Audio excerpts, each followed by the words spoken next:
ದೇವರ ಮೇಲೆ ನಂಬಿಕೆ ಇಟ್ಟಿರುವ ವ್ಯಕ್ತಿ ನಾನು.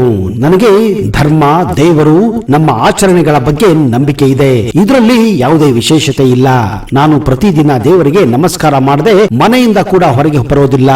ನಾನು ಯಾವ ಶಕ್ತಿಯನ್ನು ನಂಬುತ್ತೇನೋ ಅದರ ಮೇಲೆ ಭಕ್ತಿ, ಪ್ರೀತಿ ಇದ್ದೇ ಇರುತ್ತದೆ ಎಂದು ಇತ್ತೀಚೆಗೆ ಡಿ.ಕೆ. ಶಿವಕುಮಾರ್ ಹೇಳಿಕೊಂಡಿದ್ದಾರೆ. ಹೌದ್ರಿ, ನಾನು ದಿನ ಪೂಜೆ ಮಾಡ್ತಾ ಇರ್ತೀನಿ, ದಿನ ದೇವ್ರು ನೋಡ್ತಾ ಇರ್ತೀನಿ, ದಿನ ಹೋಮಗಳನ್ನ ನಮ್ಮ ಮನೇಲಿ ಎಲ್ಲ. ವಿಶೇಷ ಅಂದ್ರೆ ಎವ್ರಿ ಡೇ ನನ್ನ ರಕ್ಷಣೆಗೆ ನೀವು ಬೇಕಲ್ಲ. ಸೊ ನನಗೆ ನನ್ನ ಮನಸ್ಸಿಗೆ ನೆಮ್ಮದಿಗೆ ಸಮಾಧಾನಕ್ಕೆ ನನಗೆ ದೇವ್ರ ಬಗ್ಗೆ ನಂಬಿಕೆ ಇದೆ, ಧರ್ಮದ ಬಗ್ಗೆ ನಂಬಿಕೆ ಇದೆ, ನನ್ನ ಆಚರಣೆ ಬಗ್ಗೆ ನಂಬಿಕೆ ಇದೆ. ಸೊ ನಾನು ಮಾಡ್ತಾ ಇರ್ತೀನಿ. ಎವ್ರಿ ಡೇ ನಾನು ದೇವ್ರಿಗೆ ನಮಸ್ಕಾರ ಮಾಡದೆ ನಮ್ಮ ಮನೆಯಿಂದ ಹೋಗುದೇ ಇಲ್ಲ ಈಚೆ. ನಾನು ಯಾವ ದೇವ್ರ ಶಕ್ತಿ ನಾನು ನಂಬ್ಕೊಂಡಿರ್ತೀನಿ. ಎಲ್ಲರ ಬಗ್ಗೆ ನಮಗೆ ಪ್ರೀತಿ ಇದ್ದೇ ಇರ್ತದೆ. ಹೌದ್ರಿ, ನಾನು ಪ್ರತಿದಿನವೂ ನನಗೆ ಒಳ್ಳೆಯದಾಗಲಿ ಎಂದು ಪೂಜೆ ಮಾಡುತ್ತೇನೆ. ನನಗೆ ಯಾರ್ಯಾರು ತೊಂದರೆ ಕೊಡುತ್ತಾರೋ ಅವರಿಂದ ನನಗೆ ರಕ್ಷಣೆ ಸಿಗಲಿ ಅಂತ ಪ್ರಾರ್ಥನೆ ಮಾಡಿಕೊಳ್ಳುತ್ತೇನೆ. ಇದರಲ್ಲಿ ಯಾವುದೇ ಮುಚ್ಚೆ ಮರೆ ಇಲ್ಲ ಅಂತ ಕುಮಾರಸ್ವಾಮಿ ಹೇಳಿಕೆಗೆ ಡಿ.ಕೆ.ಶಿ ಇತ್ತೀಚೆಗೆ ಪ್ರತಿಕ್ರಿಯೆಯನ್ನು ಕೂಡ ಕೊಟ್ಟಿದ್ದಾರೆ. ತಮಿಳುನಾಡಿನ ಕಾಂಚೀಪುರಂನ ವರದರಾಜು ಪೆರುಮಾಳ್ ದೇಗುಲದಲ್ಲಿ ಡಿ.ಕೆ. ಶಿವಕುಮಾರ್ ಅವರು ಪತ್ನಿಯೊಂದಿಗೆ ತೆರಳಿ ಪೂಜೆಯನ್ನ ಸಲ್ಲಿಸಿದ್ದರು. ಅದಕ್ಕೂ ಮುನ್ನ ಕುಂಭಕೋಣಂನಲ್ಲಿರುವ ಮಹಾ ಪ್ರತ್ಯಂಗಿರ ದೇಗುಲದಲ್ಲಿ ಡಿಸಿಎಂ ದಂಪತಿಗಳು ದರ್ಶನ ಪಡೆದು ಪ್ರತ್ಯಂಗಿರ ಹೋಮವನ್ನ ಕೂಡ ಮಾಡಿಸಿದ್ದರು ಅನ್ನುವ ಮಾಹಿತಿ ಇದೆ. ನನ್ನ ರಕ್ಷಣೆಗಾಗಿ, ಶತ್ರುಗಳಿಂದ ರಕ್ಷಣೆಗಾಗಿ, ಮನಸ್ಸಿನ ನೆಮ್ಮದಿಗಾಗಿ, ಸಮಾಧಾನಕ್ಕಾಗಿ ನಾನು ಈ ಪ್ರತ್ಯಂಗಿರ ಹೋಮವನ್ನ ಮಾಡಿಸಿದ್ದೇನೆ ಎಂದು ಡಿ.ಕೆ. ಶಿವಕುಮಾರ್ ಒಪ್ಪಿಕೊಂಡಿದ್ದಾರೆ. ನಾನು ಪ್ರತಿದಿನವೂ ಪೂಜೆ, ಹೋಮ, ದೇವರ ದರ್ಶನ ಮಾಡುವ ವ್ಯಕ್ತಿ ಎಂದು ಉಪಮುಖ್ಯಮಂತ್ರಿ ಡಿ.ಕೆ. ಶಿವಕುಮಾರ್ ಹೇಳಿದ್ದು ಈಗ ಎಲ್ಲರಲ್ಲಿ ಅಚ್ಚರಿಯನ್ನ ಉಂಟು ಮಾಡಿದೆ. ತಮಿಳುನಾಡಿನ ದೇವಾಲಯಗಳಿಗೆ ಭೇಟಿ ನೀಡುವ ವಿಚಾರಕ್ಕೆ ಸಂಬಂಧಿಸಿದಂತೆ ಡಿಸಿಎಂ ಈ ಮಾತನ್ನ ಹೇಳಿದ್ದರು. ಸ್ನೇಹಿತರೆ, ನಿಮ್ಮಲ್ಲಿ ಎಷ್ಟು ಜನಕ್ಕೆ ಗೊತ್ತು ಪ್ರತ್ಯಂಗಿರ ದೇವಿ ಅಂದ್ರೆ ಯಾರು, ಪ್ರತ್ಯಂಗಿರ ಹೋಮವನ್ನ ಯಾಕೆ ಮಾಡಿಸುತ್ತಾರೆ ಅಂತ? ಕರ್ನಾಟಕದಲ್ಲಿ ಪ್ರತ್ಯಂಗಿರ ದೇವಿಯ ದೇವಸ್ಥಾನಗಳು ಎಲ್ಲೆಲ್ಲಿವೆ ಅನ್ನೋದು ನಿಮ್ಮಲ್ಲಿ ಎಷ್ಟು ಜನಕ್ಕೆ ಗೊತ್ತಿಲ್ಲ ಅಂದ್ರೆ ಈ ವಿಡಿಯೋನ ಕೊನೆವರೆಗೂ ನೋಡಿ.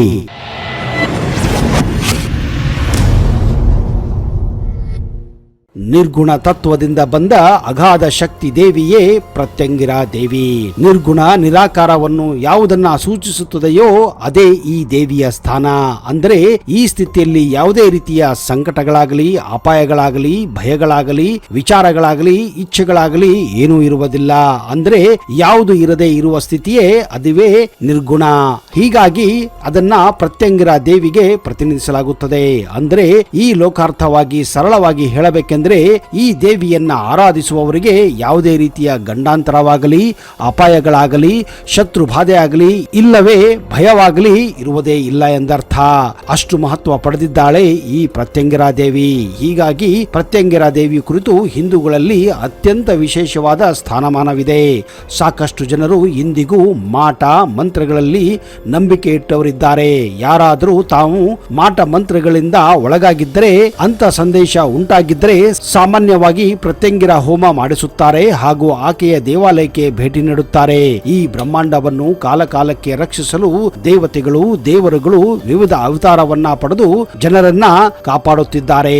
ಅಂತಹ ಒಂದು ಅವತಾರವೇ ಪ್ರತ್ಯಂಗಿರ ದೇವಿ.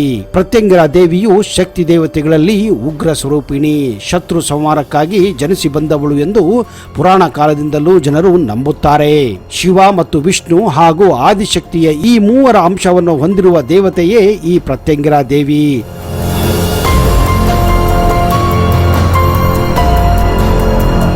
ಇವಳು ಸಿಂಹದ ಮುಖವನ್ನ, ಸ್ತ್ರೀಯ ದೇಹವನ್ನ ಹೊಂದಿದ್ದು ಸಿಂಹವನ್ನೇ ವಾಹನನಾಗಿ ಮಾಡಿಕೊಂಡಿದ್ದಾಳೆ.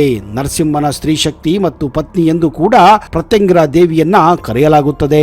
ಈಕೆಯ ಆರಾಧನೆಗೆ ಭಾರತದಲ್ಲಿ ಸಾಕಷ್ಟು ದೇವಾಲಯಗಳಿವೆ. ಆದರೆ ಕರ್ನಾಟಕದ ಶಿವಮೊಗ್ಗದ ಈ ದೇವಸ್ಥಾನ ಅತ್ಯಂತ ಶ್ರೇಷ್ಠ ಹಾಗೂ ಶಕ್ತಿಶಾಲಿ ದೇವಾಲಯ ಎಂದು ಪರಿಗಣಿಸಲಾಗಿದೆ.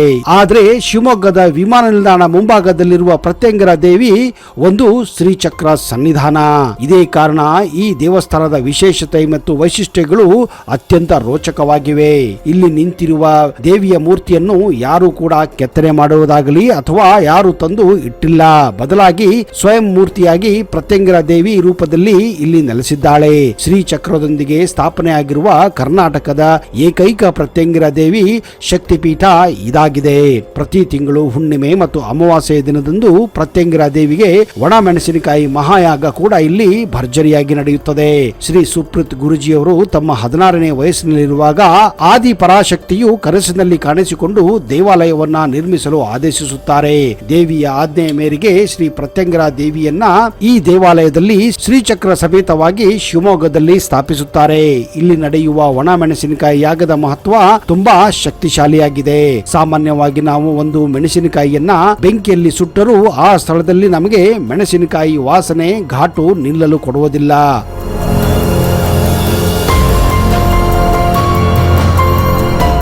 ಆದರೆ ಇಲ್ಲಿ ನಡೆಯುವ ಆಶ್ಚರ್ಯ ಏನೆಂದರೆ ಈ ಸ್ಥಳದಲ್ಲಿ ಎಷ್ಟೇ ದೊಡ್ಡ ಮೆಣಸಿನಕಾಯಿ ಯಾಗ ಮಾಡಿದರೂ ಕಿಂಚಿತ್ತು ಒಣ ಮೆಣಸಿನಕಾಯಿ ಹೊಗೆಯಾಗಲಿ ಘಾಟಾಗಲಿ ಬರೋದಿಲ್ಲ.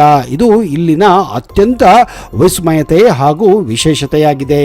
ಪ್ರತಿ ಅಮಾವಾಸ್ಯೆ ಮತ್ತು ಹುಣ್ಣಿಮೆಯಲ್ಲಿ ಮೆಣಸಿನಕಾಯಿ ಯಾಗವಲ್ಲದೆ ತಡೆ ಒಡೆಯುವ ಪದ್ಧತಿ ಕೂಡ ಇಲ್ಲಿ ನಡೆಯುತ್ತದೆ. ಮಾಟ ಮಂತ್ರ, ದೃಷ್ಟಿದೋಷ, ವಾಮಾಚಾರ, ಪ್ರೇತಾತ್ಮ ಬಾಧೆಯಂತಹ ಸಮಸ್ಯೆಗಳಿಗೆ ಇಲ್ಲಿ ತಡೆಯನ್ನ ಒಡೆಯಲಾಗುತ್ತದೆ. ಶತ್ರುಕಾಟ, ವಾಮಾಚಾರ, ಭಾನಾಮತಿಯಂತ ನಕಾರಾತ್ಮಕ ಕಾರ್ಯಗಳಿಂದ ಉಂಟಾಗುವ ಸಮಸ್ಯೆಗಳಿರುವವರು, ಅನಾರೋಗ್ಯವನ್ನ ಎದುರಿಸುತ್ತಿರುವವರು ಸ್ವತಃ ಈ ದೇವಾಲಯಕ್ಕೆ 5 ಬಾರಿ ಭಾನುವಾರ ಅಥವಾ ಅಮಾವಾಸ್ಯೆ ಮತ್ತು ಹುಣ್ಣಿಮೆ ಎಂದು ಇಲ್ಲಿ ಬಂದು ಖಾರವಾದ ಕೆಂಪು ಒಣ ಮೆಣಸಿನಕಾಯಿಯನ್ನು ರುಬ್ಬಿ ಆದಿಶಕ್ತಿಗೆ ಹಚ್ಚುವುದರಿಂದ ಕಠಿಣ ಸಮಸ್ಯೆಗಳು ನಿಮ್ಮ ಜೀವನದಲ್ಲಿ ಪರಿಹಾರವಾಗುತ್ತವೆ. ಹಾಗೂ ಈ ದೇವಾಲಯಕ್ಕೆ ಭೇಟಿ ನೀಡಿ ದೇವಿಯ ದರ್ಶನ ಪಡೆಯುವುದರಿಂದ ನೀವು ಶೀಘ್ರದಲ್ಲಿಯೇ ಶ್ರೀಮಂತಿಕೆಯನ್ನು ಕೂಡ ಪಡೆಯಬಹುದೆಂದು ಇಲ್ಲಿನ ಜನರು ನಂಬುತ್ತಾರೆ. ಇನ್ನು ಯಾವುದೇ ತಪ್ಪುಗಳನ್ನು ಮಾಡದೆ ಶಿಕ್ಷೆಯನ್ನು ಅನುಭವಿಸುತ್ತಿರುವವರು, ಕೋರ್ಟ್ ಕಚೇರಿ ಎಂದು ಅಲೆದಾಡುತ್ತಿರುವವರು ಅಥವಾ ಇದೇ ರೀತಿಯ ಇನ್ನೂ ಅನೇಕ ಗುಪ್ತ ಸಮಸ್ಯೆಗಳನ್ನ ಹೊಂದಿರುವವರು ಇಲ್ಲಿ ಬಂದು ಹೆಣ್ಣಾದರೆ ಹೆಣ್ಣು ಗೊಂಬೆಯನ್ನ, ಗಂಡಾದರೆ ಗಂಡು ಗೊಂಬೆಯನ್ನ ತಂದು ದೇವಾಲಯ ಮುಂದಿರುವ ಆಲದ ಮರಕ್ಕೆ ಕಟ್ಟಿದರೆ ನಿಮ್ಮ ಎಲ್ಲ ಸಮಸ್ಯೆಗಳಿಗೆ ಪರಿಹಾರ ಸಿಗುತ್ತದೆ. ಪ್ರತ್ಯಂಗಿರ ಹೋಮವನ್ನ ಮಾಡುವುದರಿಂದ ನಮ್ಮೆಲ್ಲ ದುರಾದೃಷ್ಟಗಳು ದೂರವಾಗುತ್ತವೆ. ಪ್ರತ್ಯಂಗಿರ ಹೋಮವನ್ನ ಯಾವ ಸ್ಥಳದಲ್ಲಿ ಮಾಡುತ್ತದೆಯೋ ಆ ಸ್ಥಳದಲ್ಲಿ ಎಂದಿಗೂ ದುರಾದೃಷ್ಟ ತಲೆದೋರುವುದಿಲ್ಲ.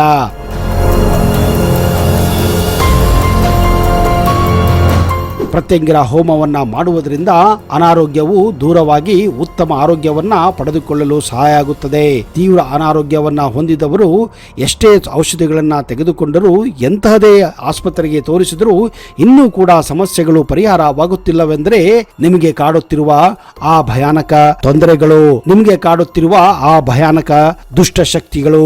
ಆ ದುಷ್ಟಶಕ್ತಿಯನ್ನು ನಿವಾರಿಸಲು ನೀವು ತಪ್ಪದೆ ಪ್ರತ್ಯಂಗಿರ ಹೋಮವನ್ನ ಮಾಡಲೇಬೇಕು. ಪ್ರತ್ಯಂಗಿರ ಹೋಮವನ್ನ ಮಾಡುವುದರಿಂದ ನಮ್ಮ ಮೇಲಿದ್ದ ದುಷ್ಟ ಕಣ್ಣಿನ ಪ್ರಭಾವ ಕೂಡ ಕಡಿಮೆಯಾಗುತ್ತದೆ. ಈ ಹೋಮವು ದೃಷ್ಟಿದೋಷವನ್ನ ದೂರಾಗಿಸುತ್ತದೆ ಮತ್ತು ಇತರರು ನೀಡಿದ ಕೆಟ್ಟ ಶಾಪಗಳಿಂದ ನಮಗೆ ರಕ್ಷಣೆಯನ್ನು ನೀಡುತ್ತದೆ. ಮಾಟ ಮಂತ್ರ ಒಂದು ವೇಳೆ ನಿಮ್ಮ ಮೇಲೆ ಆಗಿದ್ದರೆ ಅದು ಕೂಡ ಮಾಯವಾಗುತ್ತದೆ. ಆದ್ದರಿಂದ ಈ ಹೋಮವು ಹೆಚ್ಚು ಪ್ರಾಮುಖ್ಯತೆಯನ್ನ ಪಡೆದುಕೊಂಡಿದೆ. ಮನೆಯಲ್ಲಿ ಪ್ರತಿನಿತ್ಯ ಸಾಧ್ಯವಾದಷ್ಟು ಯಾವಾಗಲಾದರೂ ಪ್ರತ್ಯಂಗಿರ ಹೋಮವನ್ನ ಮಾಡುವುದರಿಂದ ಮಾಟ ಮಂತ್ರಗಳಂತಹ ದುಷ್ಟ ಶಕ್ತಿಗಳಿಂದ ನೀವು ಜೀವನ ಪರ್ಯಂತ ರಕ್ಷಣೆಯನ್ನ ಪಡೆಯಬಹುದು. ಮಾಟ ಮಂತ್ರಗಳ ಪ್ರಾಬಲ್ಯವು ಪ್ರತ್ಯಂಗಿರ ಹೋಮವನ್ನ ಮಾಡುವುದರಿಂದ ನಾಶವಾಗುತ್ತದೆ. ಹೋಮ ನಡೆಯುತ್ತಿರುವ ಸ್ಥಳದಲ್ಲಿ ವಾಸಿಸುವ ಯಾವುದೇ ದುಷ್ಟ ಶಕ್ತಿಗಳು, ದೆವ್ವಗಳು, ಪ್ರೇತಗಳು ಹಾಗೂ ಇತರ ಕೆಟ್ಟ ಶಕ್ತಿಗಳು ಕೂಡ ನಾಶವಾಗುತ್ತವೆ. ಅಂತಹದ್ರಲ್ಲಿ ನಿಮಗೇನಾದರೂ ದುಶ್ಮನಗಳು ಇದ್ದರೆ ಆ ಶತ್ರುಗಳು ಕೂಡ ನಾಶವಾಗುತ್ತಾರೆ.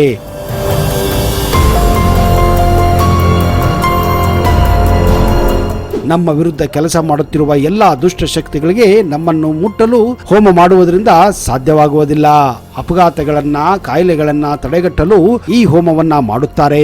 ಅಷ್ಟೇ ಅಲ್ಲದೆ ಹಲವಾರು ಡ್ರೈವರ್ಗಳಾಗಲಿ, ಕಂಡಕ್ಟರ್ಗಳಾಗಲಿ ಹಾಗೂ ಪ್ರಯಾಣಿಕರು ಈ ದೇವಸ್ಥಾನಕ್ಕೆ ಭೇಟಿ ಕೊಟ್ಟರೆ ಜೀವನದಲ್ಲಿ ಅಪಘಾತಗಳು ಕೂಡ ಆಗುವುದಿಲ್ಲ ಎನ್ನುವ ನಂಬಿಕೆ ಇದೆ. ಉತ್ತಮ ಆರೋಗ್ಯವನ್ನ, ಸಂಪತ್ತನ್ನ, ಶಾಂತಿ ಸಮೃದ್ಧಿಯನ್ನ ಪಡೆಯಲು ಹೋಮವನ್ನ ಮಾಡುತ್ತಾರೆ.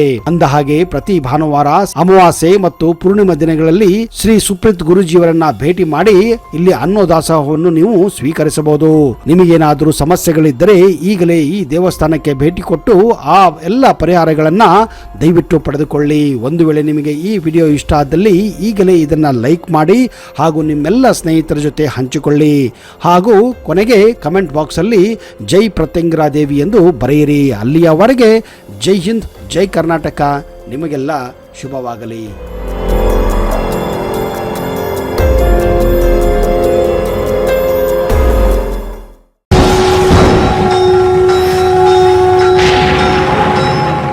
ಶ್ರೀ ಮಹಾಪ್ರತ್ಯಂಗಿರ ಚೌಡೇಶ್ವರಿ ಜ್ಯೋತಿಷ್ಯ ಫಲ, ಪಂಡಿತ್ ವೈದ್ಯಮೋಡಿ ರಾಮಜ್ಜ, ಶ್ರೀ ಆಂಜನೇಯ ಸ್ವಾಮಿಯ ಆರಾಧಕರು, ಇಂಡಿಯನ್ ಫೇಮಸ್ ಅಸ್ಟ್ರಾಲಜರ್.